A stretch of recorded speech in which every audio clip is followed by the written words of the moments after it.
Նրան վիճակված չէր ապրել երկար, առավել ևս խաղաղ, Խորհրդային Միության ամենաերիտասարդ ու ամենաազդեցիկ օրենքով գողներ։ 11 տարեկանում կատարել էր առաջին գողությունը, թողել դպրոցն ու բռնել քրեական ենթամշակույթի ճանապարհը։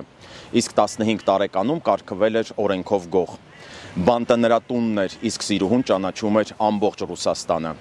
35 տարի քրեակատարողական հիմնարկում, 15 դատվածություն, առանց վաղաժամ ազատման։ Նրա մահվան հանգամանքները մինչև օրս բացահայտված չեն, իսկ ուղարկավորությունն ամենատպավորիչն էր։ Երևանը 3 օր լույսերի մեջ էր։ Զվարթնոցում 8 ինքնաթիռ էր վայրէջք կատարել։ Հայաստանում էին 900 գողեր ամբողջ աշխարհից։ Կրիմինալ աշխարհի կնքահայրը, օրենքով գողի գողական կուլտուրան ու ավանդույթը՝ Սվո Ռաֆ։